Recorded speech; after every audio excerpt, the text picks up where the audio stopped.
Las heridas pueden ser físicas o mentales, pero el crimen deja cicatrices en todo lo que toca. Aunque los factores que lo generan son complejos, este crece cada día como un cáncer que consume a nuestra sociedad. Esto obliga a los agentes de la ley a auxiliarse de métodos científicos modernos, como la psicología y la criminalística. La guerra parece no tener final, pero una cosa es cierta: puedes correr, pero no esconder. Esto es Testigos del Crimen, con Guadalupe Gutiérrez y Roberto Coria. Frecuencia Cero, la otra radio.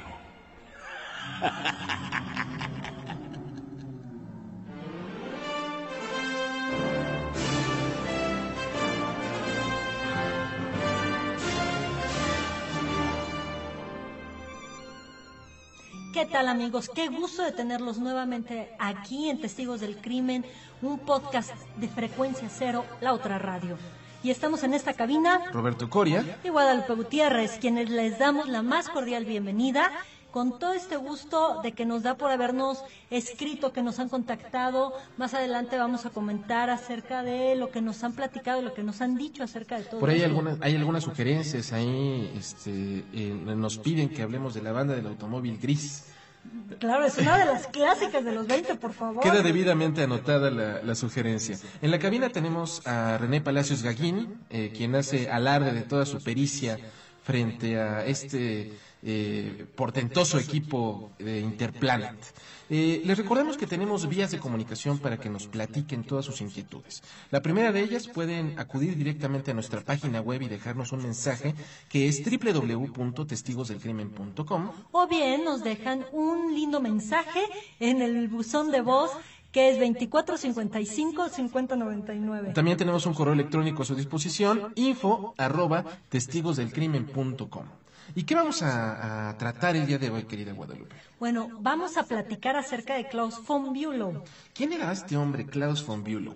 Hay que comenzar hablando de que el caso de este aristócrata, en su momento, a principios de 1980, fue de alguna manera o causó el revuelo que a finales de los 90, el crimen que cometió O.J. Simpson, este famoso exfutbolista, que asesina a la esposa y a un amigo de la esposa, fue un circo de medios impresionante. Sí, esto es parte de lo que da von Bülow, que es, no sé, la notoriedad que da el alto nivel aristocrático por el apellido, pero además por con quien estaba casado, que era una mujer de muchísimo dinero, de heredera de grandes cosas, en fin, ¿no? Entonces, esto fue lo que dio alimento a los medios para que en 1980 todo esto se volviera, bueno, toda una expectación y que todo Estados Unidos hablara acerca de este caso. ¿Qué fue lo que sucedió? Pues resulta que el 21 de diciembre de 1980, Martha Crawford, conocida cariñosamente como Sonny, ella era, una aristócrata, una socialité que apoyaba numerosas causas humanitarias, que tenía una vida social muy activa dentro de las altas esferas de la economía en Nueva York. Ella es encontrada en su departamento en la ciudad, en la Gran Manzana, es encontrada inconsciente. Y pues resulta que la mujer realmente había caído en un coma profundo, un coma aparentemente inducido por una sobredosis de insulina. ¿Qué había sucedido? Nadie se explicaba qué había ocurrido realmente en este lujoso apartamento. El sospechoso principal, de acuerdo a los familiares de Sonny von Bülow, era su esposo Klaus. Sí, pero esta era la segunda vez que ella caía en coma. Exactamente. La primera había sido un tiempo atrás. Un año antes. Y es porque ella padecía de hipoglucemia. Exactamente. Pero obviamente, pues un hipoglucémico siempre va a tener cuidado de la dosis de insulina que se inyecta, o sea, son prescritas y medicadas las dosis. Entonces llamaba la atención que Sonny hubiera sido descuidada y que hubiera provocado ella misma ese estado vegetativo en el cual quedó. Claro, y por estas circunstancias el principal sospechoso fue el esposo. Pero también aquí es en donde entra toda esta polémica. La familia no lo quería, la familia de ella, obviamente, ¿no? Claro. Y bueno, es que también puede ser que la de él, ¿no? A lo mejor también. También hasta un lado, por favor. Entonces, la familia de ella quedó siempre descontenta con este matrimonio, con esta unión. Y al momento en que ella cae en coma por segunda vez y ven que no despierta, porque en la primera sí, empiezan a sospechar que lo que quería el marido eran cosas muy diferentes, como lo buen ventajoso que era, o al menos así ellos lo consideraban, ¿no? No lo sabemos del todo. Y obviamente ocurrían muchas cosas en el interior de la casa de los von Bülow que no estaban pues a la vista de todas las personas. Entonces, ¿quieren saber ustedes qué es lo que sucedía en el núcleo de este aparentemente acomodado matrimonio? Lo vamos a saber después de esta pausa.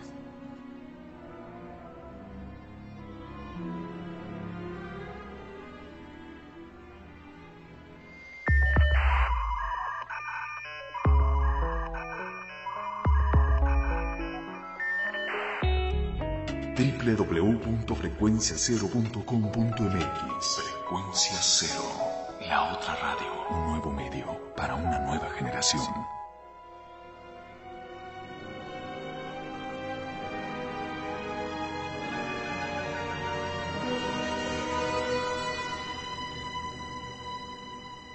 Continuamos en Testigos del Crimen hablando sobre el caso de Klaus von Bülow. Pues resulta que su esposa, Sonny, Martha Crawford, quien posteriormente adoptó el nombre de Klaus después de que se casaron, ella nace el 1 de septiembre de 1932 en Manassas, Virginia. Esta mujer procedía de una familia muy acomodada, no eran para nada personas que estuvieran pues insertas en todo este círculo de aristocracia y de grandes nombres y todo este núcleo nobiliario como se da en Europa. Ella es de alguna manera considerada un nuevo rico. Esta mujer viaja a Europa. En 1957 se casa con el noble alemán Alfred von Auersperg, que era un príncipe. Era un hombre que me recuerda mucho, Lupita, el caso de la película esa del cadáver de la novia, ¿no? La familia la familia rica pero venida menos, y los nobles que no tenían un quinto, pero eso sí, eran nobles y eran lords, y eran fonds, y eran claro, condes. Aunque no tuvieran ni para comer. Aunque no tuvieran un solo quinto. Pues resulta que ese era el caso de Alfred von Auersperg, y el tipo, era un sujeto, culto, procedente de esta familia que se habían formado en toda la opulencia del grupo nobiliario. Ellos tuvieron dos hijos, un chico llamado Alexander y una niña llamada Annie Laurie. Ellos tienen una relación bastante atropellada, porque el hombre era muy ojo alegre, era infiel. Esto obviamente va a afectar la estima de Sonny, quien en este periodo que duró su matrimonio es conocida como la princesa von Auersperg, y finalmente se divorcian en 1965. Y bueno, también aquí de los personajes importantes es Klaus, obviamente, porque a Klaus lo conoce en una fiesta. Ella estaba casi recién divorciada, en un momento vulnerable de su vida, y entra Klaus von Bülow. Se fija nuevamente, hay como que un nombre aristócrata. El von, lo que está significando es un nivel nobiliario, ¿sí? En la Europa medieval, en todos estos, es un título nobiliario. Entonces, parece ser que a Sonny le atraía esto como parte de un estatus. Exacto, de alguna manera ella era rica, pero no tenía o carecía de toda esta, cuestión nobiliaria, ¿no? Sí, porque una cosa es tener dinero, pero otra cosa también es la parte noble, que es así como, pensándolo desde Sonny, es que se volviera realidad el ser una princesa. Claro. O ser la condesa de tal, o ser la baronesa, y aquí podía tener esa presunción. Ya tenía el dinero y podía entonces tener el nombre. Exactamente. Pero platícanos un poco más de Klaus. Bueno, Klaus nació el 11 de agosto de 1926 en Dinamarca, en Copenhague. Él venía de una familia en donde eran patronos, fíjate, de este Robert Wagner.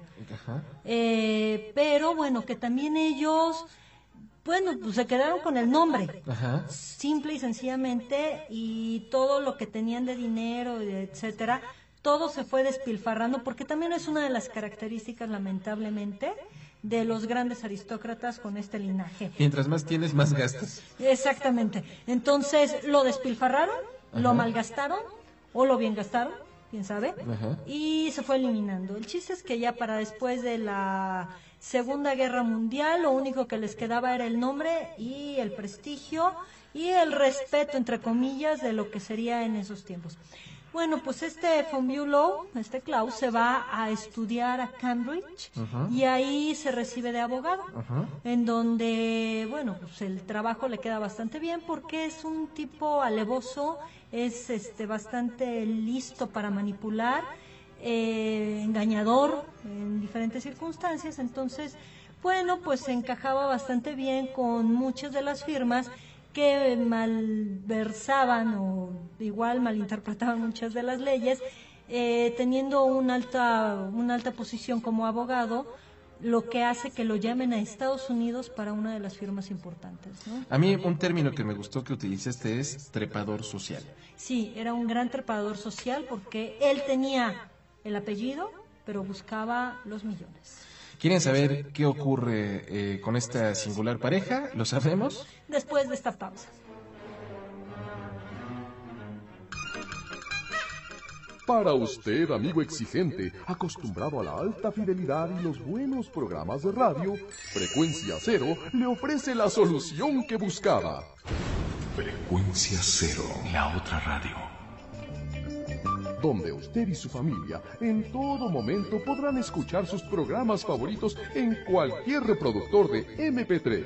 Oye, hijo, ya deja ese aparato, suéltalo. Escúchelos ya, en el automóvil, hogar u oficina, incluso en un día de campo. Ya lo sabe, podcast La Otra Radio. Encuéntrelos en frecuenciacero.com.mx.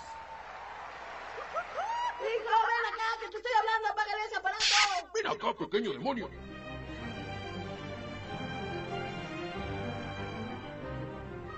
Continuamos en Testigos del Crimen hablando sobre el caso de Klaus von Bülow. Pues resulta que su esposa, Sonny, Martha Crawford, quien posteriormente adoptó el nombre de Klaus después de que se casaron, ella nace el 1 de septiembre de 1932 en Manassas, Virginia. Esta mujer procedía de una familia muy acomodada, no eran para nada personas que estuvieran pues insertas en todo este círculo de aristocracia y de grandes nombres y todo este núcleo nobiliario como se da en Europa. Ella es de alguna manera considerada un nuevo rico. Esta mujer viaja a Europa. En 1957 se casa con el noble alemán Alfred von Auersperg, que pues era un príncipe. Era un hombre que pues me recuerda mucho, Lupita, el caso de la película esa del cadáver de la novia, ¿no? La familia la familia rica pero venida menos, y los nobles que no tenían un quinto, pero eso sí, eran nobles y eran lords, y eran fonds, y eran claro, condes. Aunque no tuvieran ni para comer. Aunque no tuvieran un solo quinto. Pues resulta que ese era el caso de Alfred von Auersperg, y el tipo, era un sujeto, culto, procedente de esta familia que se habían formado en toda la opulencia del grupo nobiliario.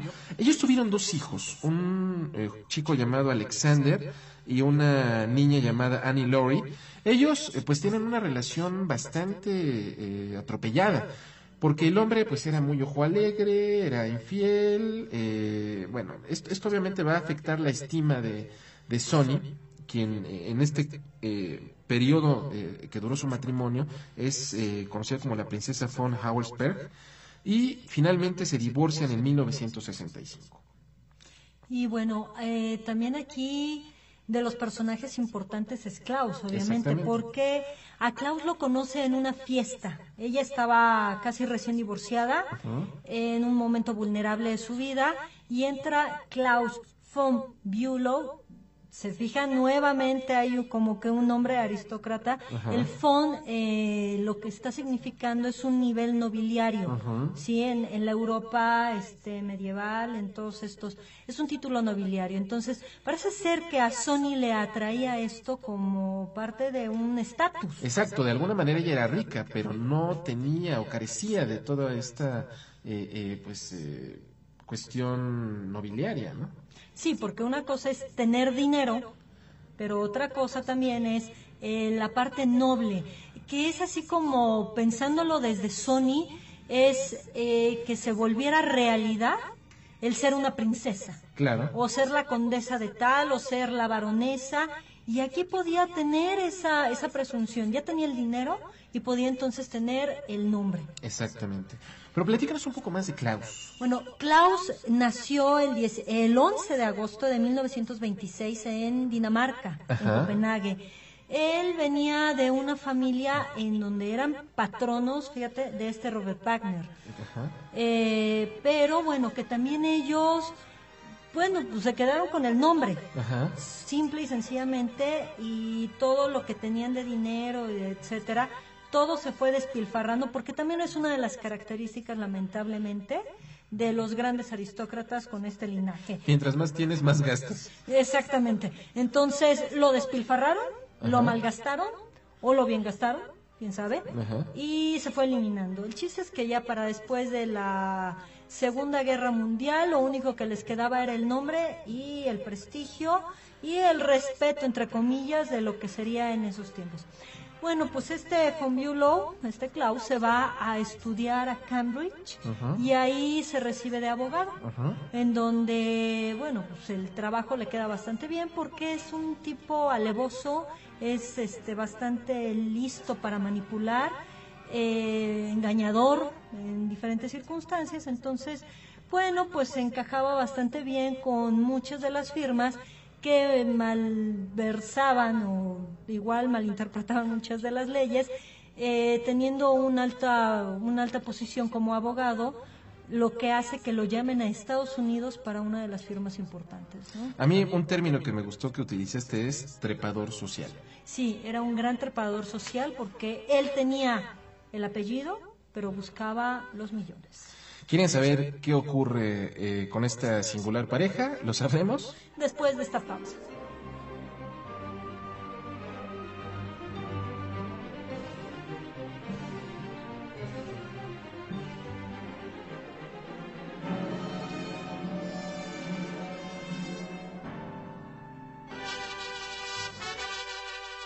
Interplanet presenta su nueva división, Frecuencia Cero, la otra radio. La primera propuesta formal de producción de contenidos podcast en México. Frecuencia Cero, la otra radio. Porque la radio se está quedando sin oyentes.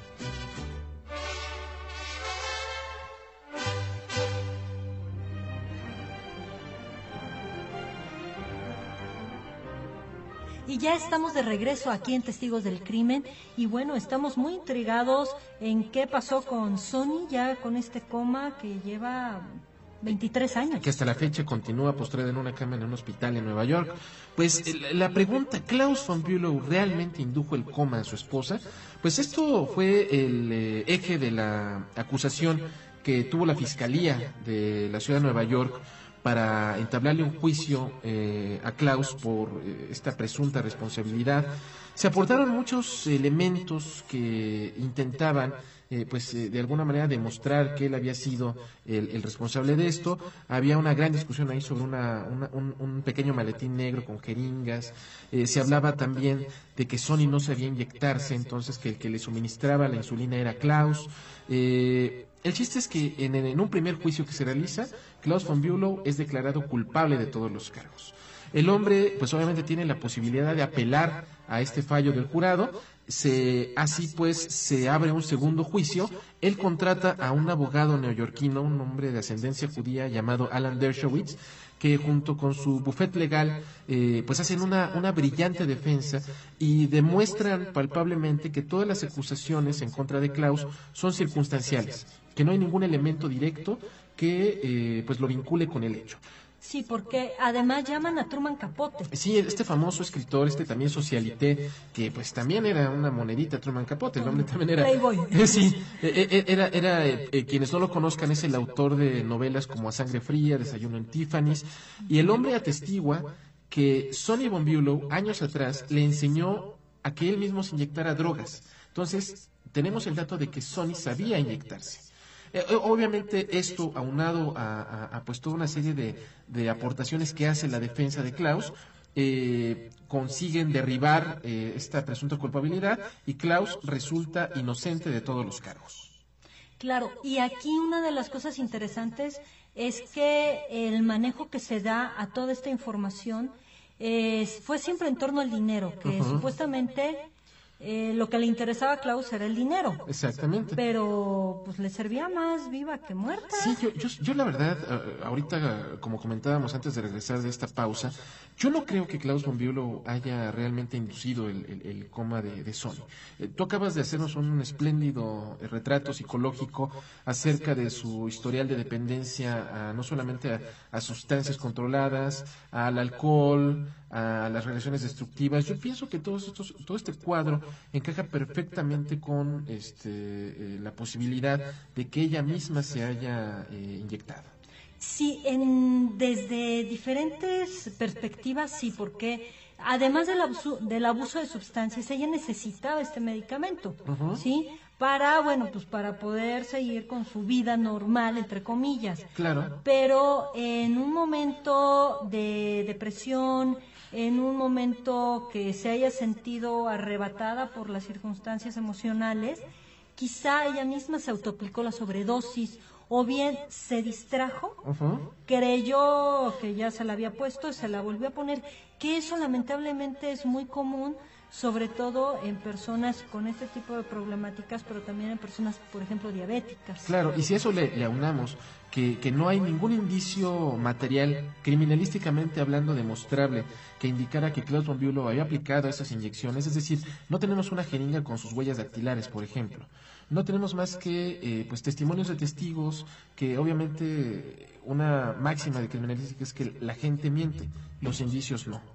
Entonces, si la ciencia no puede aportar algo que incontrovertiblemente asegure que Klaus cometió el hecho, pues obviamente esto en el ámbito legal se convierte en una duda razonable y por lo tal, pues Klaus, ante la duda, se absuelve.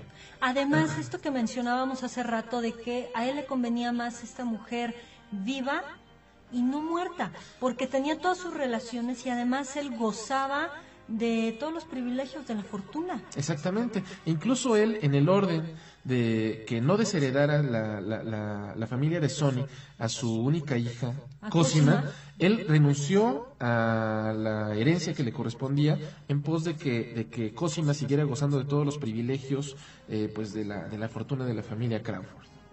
Sí, y él cuando ya queda libre se va a Inglaterra. Exacto. Klaus Von Bülow hasta la fecha sigue escribiendo artículos para periódicos, artículos sobre arte, críticas teatrales, y va a permanecer el misterio de si él realmente fue quien le administró o no toda esta sobredosis de insulina que tanto se habló durante el juicio.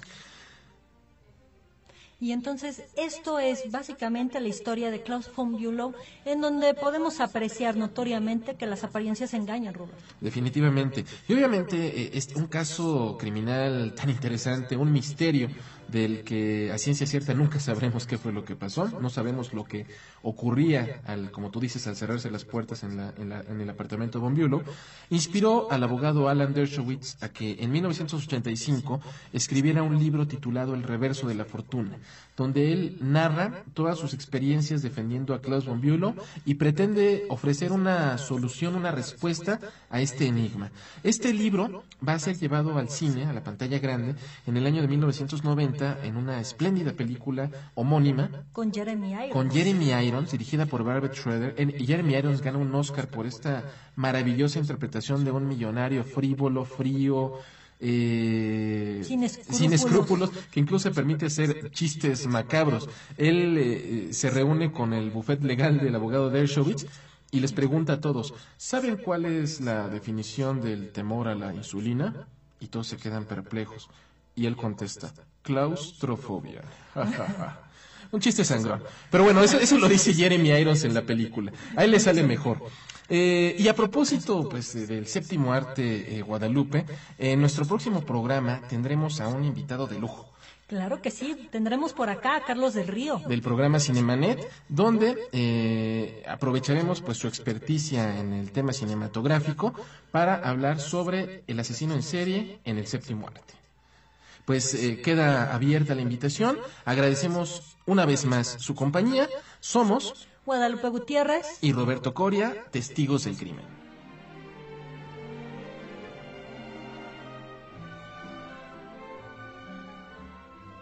Esto fue Testigos del Crimen, con Guadalupe Gutiérrez y Roberto Coria. Mantente en contacto con nosotros en www.testigosdelcrimen.com o al teléfono 2455-5099. Testigos del Crimen, un programa más de Frecuencia Cero, la otra radio. Lo mejor de la radio en la palma de tu mano.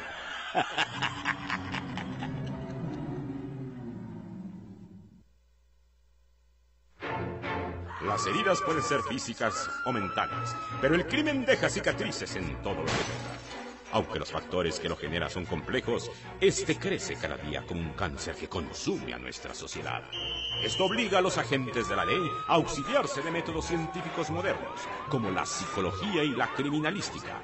La guerra parece no tener final, pero una cosa es cierta: puedes correr, pero no esconder. Esto es Testigos del Crimen, con Guadalupe Gutiérrez y Roberto Coria. Frecuencia Cero, la otra radio.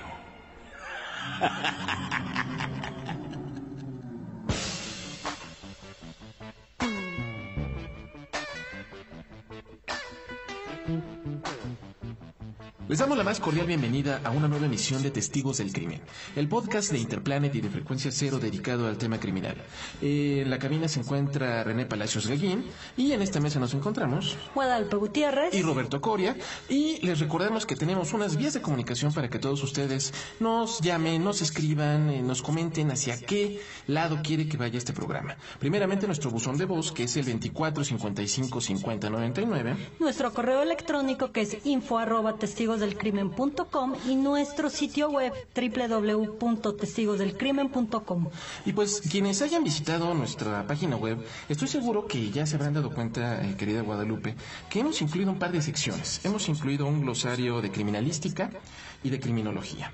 Y como muchos de los correos electrónicos que nos han llegado, nos preguntan cuáles son las diferencias entre estas dos disciplinas. Y yo creo que es bastante pertinente que nos tomemos pues una pausa dentro de nuestra temática tradicional para hablar un poco de estas especialidades que tanto interés, que tanta fascinación han despertado. Además es muy importante porque hemos ido utilizando varios términos, tanto de criminalística, asuntos de derecho en cuestión penal, hemos utilizado términos criminológicos, también que competen a la psicología criminal, y a veces nos confundimos en qué es forense, qué es criminalística, qué es lo penal, qué es lo social, en fin, todas estas cosas, y esta propuesta es muy, muy interesante. Entonces, ¿qué te parece si nos vas platicando en qué consiste, qué es la criminalística? Porque además es tu campo de acción. Pues vamos a dedicar entonces este espacio a hablar de criminalística. Continuaremos este programa, como en las viejas series de televisión, con esta historia continuará para hablar de criminología, si te parece bien. Y pues yo creo que para comenzar a hablar de criminalística tendremos que remitirnos a pues algunas de las experiencias más cercanas que tenemos nosotros respecto a estas disciplinas, y es la televisión y el cine. Ustedes escucharon al principio de esta emisión el tema musical Who Are You, que interpreta The Who, Pete Townshend, y este es el tema que da inicio a una serie de televisión muy famosa que se llama CSI, Crime Scene Investigation, o Investigación de la Escena del Crimen, una serie que produce la televisión norteamericana y que ha tenido un boom impresionante. Ha sido impresionante porque además se han dado las otras las otras entregas, ¿no? Como les mencionan en televisión, que no han tenido tanto empuje como el de CSI Las Vegas, pero que también en diferente lugar y foco tratan de lo mismo, y a fin de cuentas de lo que están tratando de hablar y de decir es que los crímenes se cometen en cualquier lugar. Efectivamente. Y otro referente también inmediato podría ser estas series de Discovery Channel, ¿no? Que son buenísimas. Son excelentes, la de detectives forenses, médicos forenses también, me parece. Sí, hay una gran cantidad, y es insólito esto, Guadalupe, porque en Estados Unidos la alta respuesta que ha tenido estas series de televisión han ocasionado que los chicos se interesen en estudiar ciencias forenses. Ha aumentado impresionantemente la matrícula en las principales universidades de Estados Unidos de chicos que quieren estudiar esto. Entonces, pues, encontramos una fascinación por el tema criminal que de alguna manera está encauzada de una manera positiva. Y además hay una cosa, Roberto, no solamente se ha quedado en el área policíaca, que es lo que también ha venido a hacer estas series, en donde lo que se muestra es no solamente al policía que va, revisa la basura o que revisa la escena del crimen, que después nos contarás qué es eso, de qué se trata, ¿no? Que ve la recámara de un lado al otro, en fin, sino que lo que están buscando es un nivel de preparación alto, lo que también determina que las fuentes, que los recursos sean cada vez mayores, junto con todos los avances tecnológicos, porque si hay algo que a mí me impacta y me agrada de CSI, es toda la tecnología que despliegan ahí. Completamente tecnología de punta. Además que cómo se antoja que se aplique en todos lados, ¿no?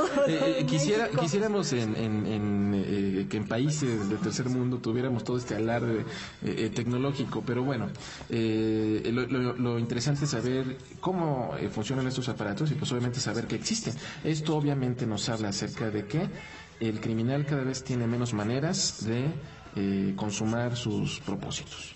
Pues, si te parece bien, Guadalupe, vamos a hacer una pausa y continuamos hablando acerca de criminalística. Me parece excelente.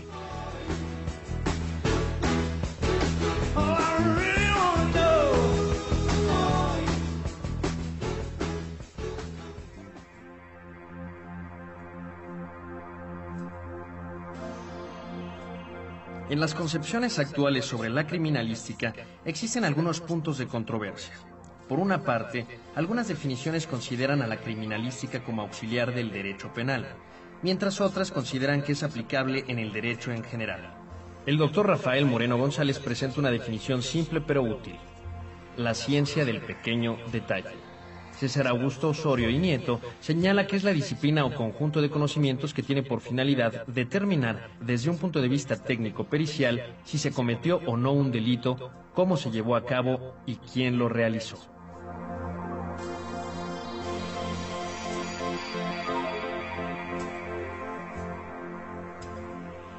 Si quieres descubrir al asesino, quédate con los testigos del crimen. No te equivocaste, esto es Frecuencia Cero, la otra radio. Pronto tendremos lo mejor de la música que a ti te gusta, música popular mexicana, duranguense, norteño, salsa, lo que tú quieras estará aquí. Solo para ti en Frecuencia Cero, la otra radio, Frecuencia Norte, a partir del 14 de febrero. Pronto estaremos con mucho amor para ti. Vámonos con esto, Frecuencia Norte. ¡Uy! Frecuencia Cero, la otra radio.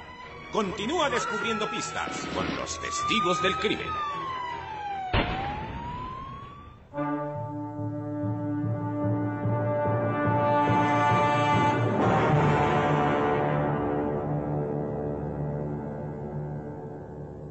estamos aquí de regreso en este apasionante tema de la criminalística, en donde Roberto nos va a empezar a platicar qué es, de qué se trata, cuándo empieza. Pues mira, debemos obviamente de ofrecer un esbozo histórico acerca de la criminalística. El término criminalística proviene del latín crime e inis, que significa delito grave, e ista e ica, que significa estudio o ocupación. Es decir, es la disciplina que se encarga de estudiar los delitos graves.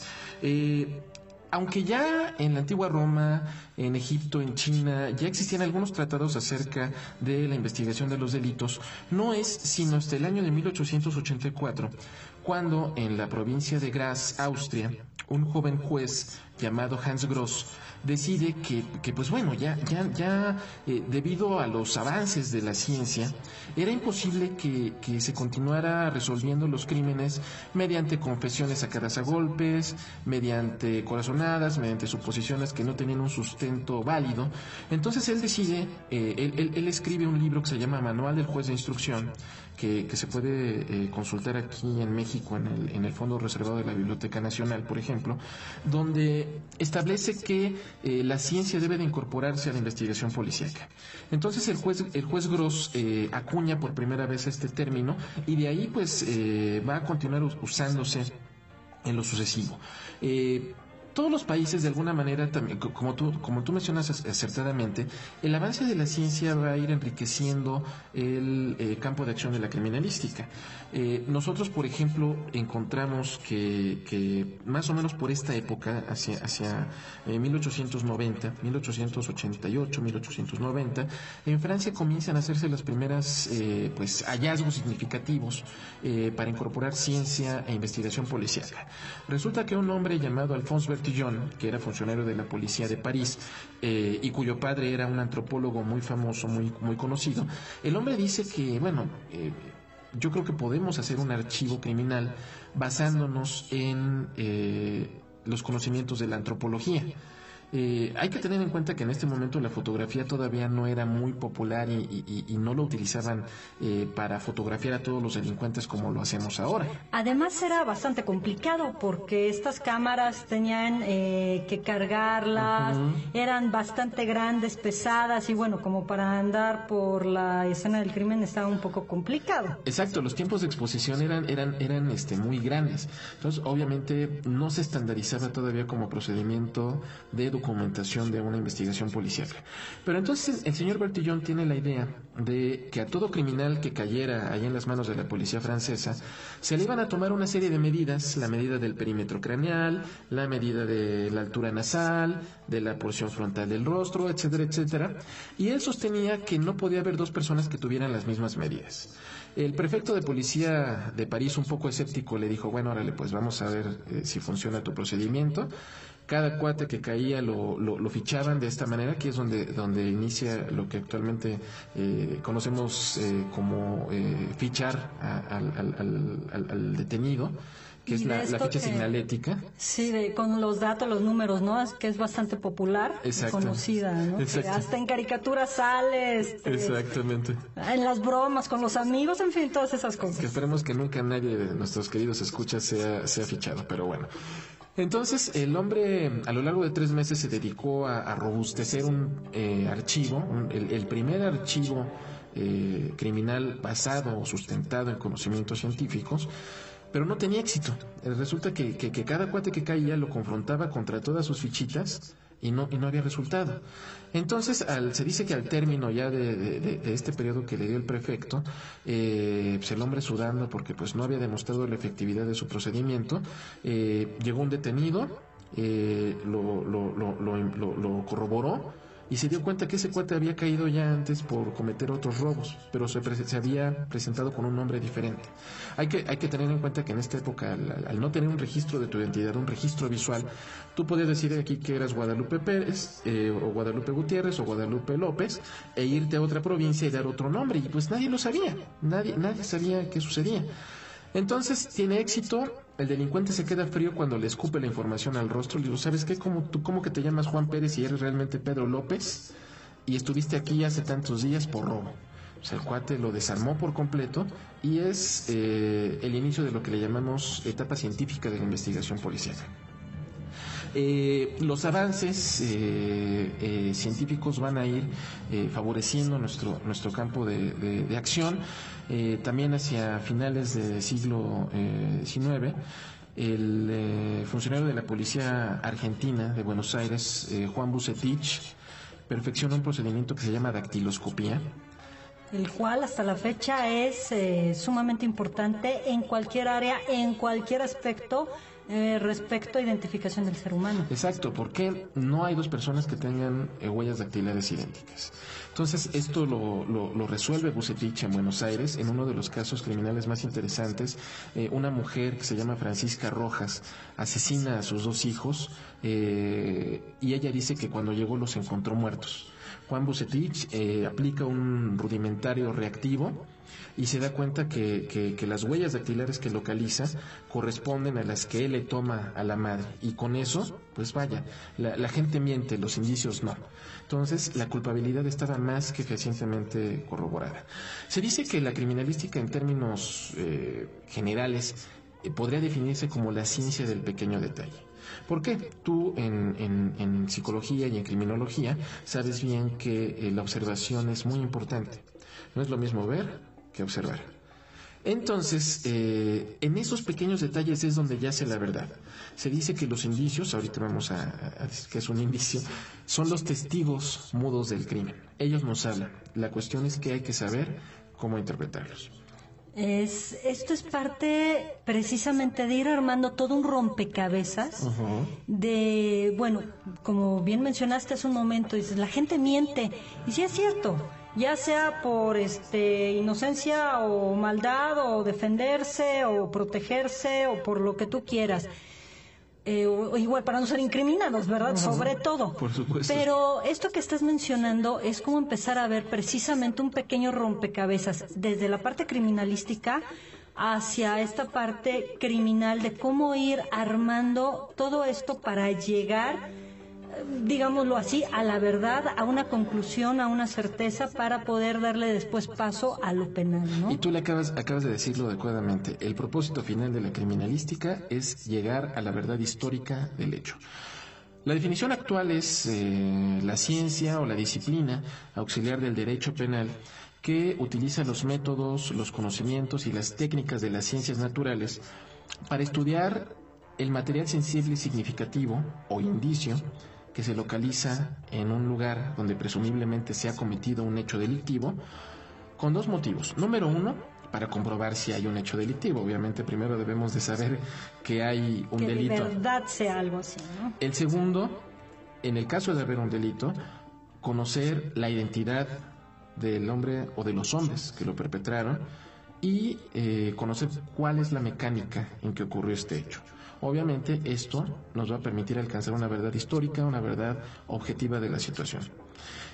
Porque obviamente es subjetivo el hablar de objetividad, pero no en este caso, porque nosotros trabajamos sobre elementos que no son sujetos a controversia debido a que la ciencia nos respalda.